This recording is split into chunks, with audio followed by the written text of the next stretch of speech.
This is Brent, Lykins Motorsports, and we are hopping back on to our 465 cubic inch tunnel port build. And we have been doing a lot of hopping around lately because it's just been very hard to get parts. Machinists have slowed down, and it's just hard to get anything done at all right now. But progress is good. And just a very brief overview of this build. It is a factory block, factory 427 block side oiler. And it is drilled for hydraulic lifters, which makes it nice. This engine came together. It was a complete engine, and my customer disassembled it and then sent me the parts. It is currently at 465 cubic inches. We've got a 4 1/8 inch stroke scat crank in there with the big block Chevrolet rod journals, and solid roller camshaft and a little bit of compression. And the heads and the intake have been ported. I'll get a flashlight here in a second so you can see. We can do that now. Just go ahead and show. That's what a tunnel port looks like. Just a massive hole.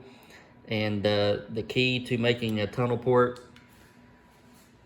run is to make that hole smaller. And I've said this in the past. In the 60s, the general rule of thumb was to make things bigger. And in modern times, the general rule of thumb is to maximize cross-sectional area and velocity and make things smaller. Now, with that being said, some of the highest horsepower FE builds that I've had were tunnel ports, and that goes to say that they were higher than trick flow heads and CNC ported Edelbrocks and all that. So these are just really good performers. And we've been waiting on our T&D rocker arms, and they finally came in.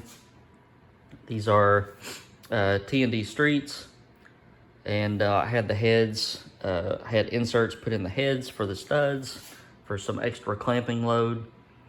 And we've got our custom trend push rods, and I went through and verified all of our links are correct, and we're in good shape there.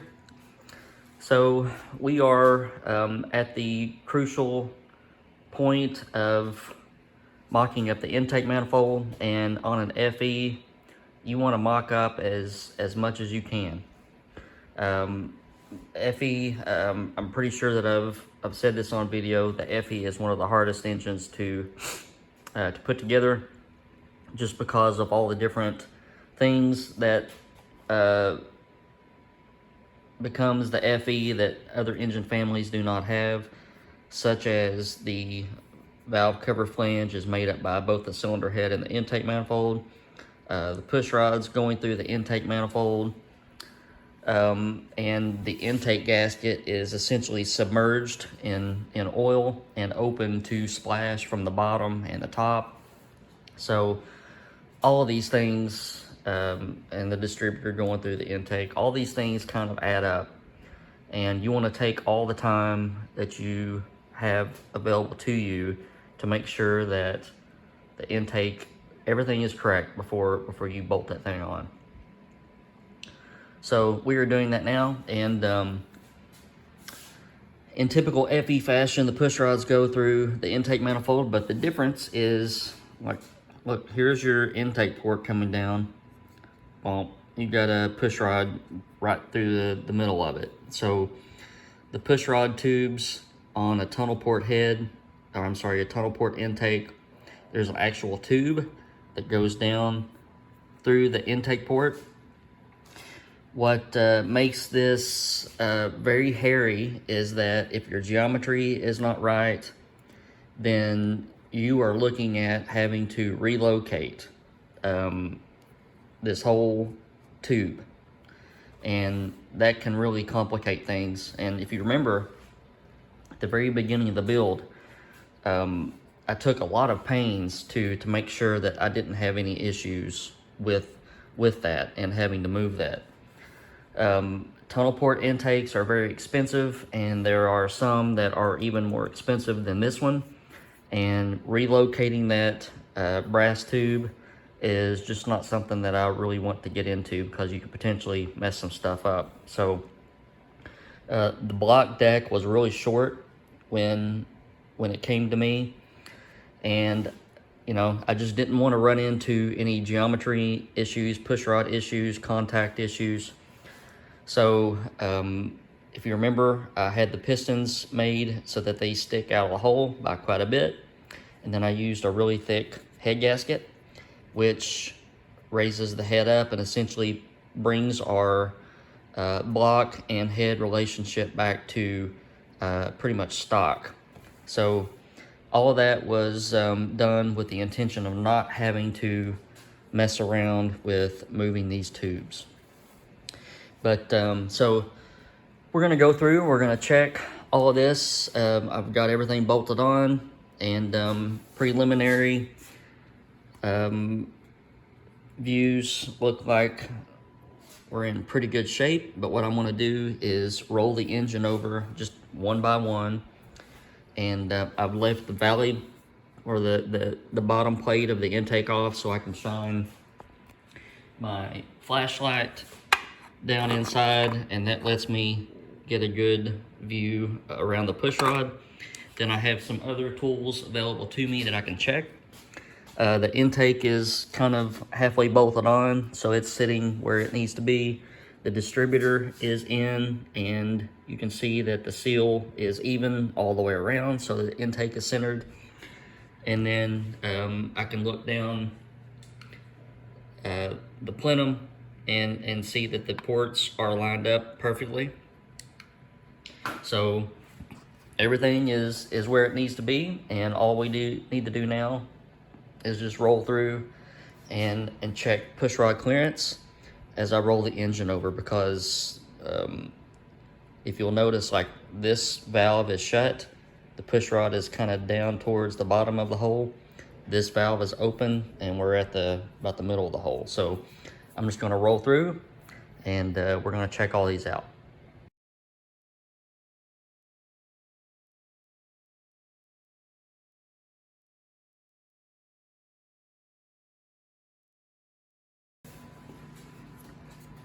Okay, so the passenger side's done, and everything looks really well. I just roll through the engine and roll the engine over and check it at full lift and valve closed. And I'm able, with the plate on the bottom of the intake off, I can shine my light up through the bottom and really see. And I also implemented just a thin piece of paper, and I can wrap that around the push rod and slide it down. And that kind of begs the question, how much clearance do I need? In all intents and purposes, I am happy as long as the push rods are not binding up. And generally, even if you have only 10 thousandths of clearance, you're good. It is not a bad thing if the push rod actually just kind of touches the tube at some point, because that takes away some of the harmonics and kind of gives your push rod something to lean against for stability. If you'll remember, on a stud mounted rocker arm, you have guide plates, and the push rod is constantly rubbing the guide plate. So inherently there's nothing wrong with the push rod making contact. You just don't want it to be in a situation where the push rod is bound up or really rubbing the intake hard. But so far we're in good shape with the passenger side. I will not bore you with doing the driver's side, but I'm going to go through and do that now. Before I do that, I'm going to get in a shameless promotion here. These are my new billet aluminum fully adjustable timing pointers. And if you've ever been in a situation where you're checking true top bit center against your balancer, and I really haven't ran across too many that weren't off. And generally they're off a couple degrees. Some of your ATI balancers for the FE are off 7. So I've developed this billet aluminum timing pointer, and you get about between 8 and 10 degrees of motion on this. So I can move this way down here or way up here depending on where I need the balancer to read. Only $28 at Lykins Motorsports. All right, on we go. All right, so we've done this side as well, and everything is complete. So our next step is to get the intake off, and when I get it off, I'll show you what the ports and everything look like. But we're gonna try to get this glass beaded, and I want to try all I can do so that we don't have to paint or powder coat it. Hopefully, a good glass bead will make the finish look a lot better. Then we got to put our oil filler tube in, and then our PCV basket and our breather that's got the dog leg in it to miss the carburetors, and bolt our intake plate on the bottom. So we're not too far away from making some noise, and I'm gonna try to probably, I'm dynoing next week, and we have Thanksgiving next week. So the following week after that, I'll probably try to get this thing buttoned up and get it on the pump. But here's what we're looking at, and just a real nice piece of Ford racing nostalgia. Tunnel ports are one of my favorites.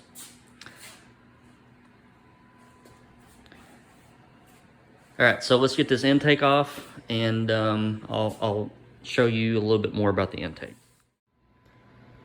So one quick thing while I'm taking the rocker arms off that I wanted to interject. There's several ways of running the valves, and I've already went through and while double checking my push rod length, I already set the valve lash on these. All these set at 18 thousandths. But there's two different ways of setting valve lash, and you may have your preferred way, but I just wanted to throw this piece of data in there. The two most common methods of running the valves are the Evo method, which means that you set the intake valve when the exhaust valve is opening, and you set the exhaust valve when the intake valve is closing. And then you have the top dead center method, which is, I think, what a lot of guys go off of. They start on a cylinder and then follow every 90 degrees following the firing order. But with big cams, and this engine has a big cam, it's 260 degrees at 50 on the intake side and 272 on the exhaust side with a fairly tight lobe center. But you will find that there is, with more overlap on your cam, that the top dead center method doesn't hold its accuracy. So when I was running the valves, I checked it both ways, and there was 2 thousandths difference in valve lash between the Evo method and the top dead center method. And the top dead center method allows for a little bit of error, I think, due to camshaft overlap and some other things. So with big cams, I would highly urge you to use that Evo and IVC method. I'm also going to take a second to go over the oiling on this engine. This is a drilled block, which means that it does pass oil to the lifters. This is your main oil gallery for the lifters coming down through the lifter valley. Then it offshoots to each bank. I do have 80 thousandths restrictors down in here. And then I also have, if you look peeking behind your rocker stud, I have a restrictor about 60 thousandths there. And what happens, and here again, I would strongly urge anybody building, well, any engine, prime your pump with the intake off, so you can see what's going on. On a lot of lifters, see this hole right here? This is your, well, this is where your oil band would be, and this is the oil that passes up through the push rod. You will find more often than not that if you just want to oil through the push rods only, that you have to take a Dremel and just cut a very small groove to intersect those two holes. Otherwise, it will not pass enough oil to the top. But on an FE, you have the luxury of being able to oil through the heads and oil through the push rods both. So I did not connect those two, but instead I just went ahead, because I always drill and tap this hole anyway, so I can restrict or plug or whatever. And I just took the time to just drill a very small orifice in that set screw. In between what I'm getting up through the push rod and through that hole, I have a very good flow of oil, not too much, not too little, because these are T&D rockers. They're needle bearing fulcrums, and you really don't need a lot of oil up to the top. So that's the way that I have it oiling, and that's the way I'm going to leave it. All right, so we got our tunnel port intake on the bench, and here's those tubes that I was talking about. They're just brass tubes, I suppose, but they totally go through the intake port. And sometimes if you're in a bind and you can't find any of the way out, those tubes have to be removed and then replaced with or moved up or down or whatever. Sometimes you can find an oval shaped tube, which allows you to have clearance one way or the other. Some say that the oval shaped tube helps airflow because, you know, instead of a big honking round tube in the middle of the port, you have something that may flow a little bit better. I haven't really seen evidence of that, but I haven't had to move the tubes on too many of these. Like I said, some of these intakes get extremely expensive because they're rare, and you know, having to move the tube on a $3,000 intake manifold, you know, I've been faced with that before, and I have chosen not to do that, and just not be responsible for that portion of the engine build, because you don't want to ruin a $3,000 intake manifold. But intake's been ported. You can see how much filler has been done on the floor of the intake port, and that's to match the portion of the head. Like I said, we're making the cross-sectional area smaller instead of bigger. So just a little bit more work to do, and hopefully the glass bead will make this thing look very nice. This one had to be welded up because this area was extremely porous, and that's your water port. So you know, if we hadn't fixed that, then we would have had water in the top of the engine, which is not good. You can see that it just starts getting very porous, but that part won't hurt us because there's no water in the back. So we're in good shape there.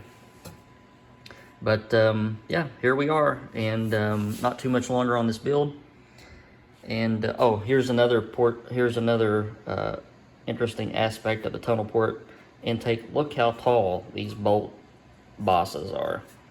So if you compare that to a normal FE intake, where the bosses are very much lower, this takes a very long bolt to bolt the intake down. So you just need to have that ready before you lay your silicone down and slap this baby on. All right, guys, so here's where we are, and we're going to try to get this intake R&R'd and the rest of the build coming. And I've got just part or two that I thought I had, but I don't have. I need a black MSD cap for the distributor, and I need a breather for our oil filler tube, and I think that's about it. Maybe some plug wires, I think, but I'll get those coming, and we'll get this engine dynoed here as quickly as we can. So it's a Friday morning here. It's cold outside. Get in your own shop and do some tinkering, do some engine building, and have some fun. I've got a lot more builds coming through the pipe and a lot more videos to go along with them. So make sure you hit that subscribe button so you don't miss anything. And hit that like button. All right, guys, I hope you have an excellent weekend, and maybe I'll see you next week.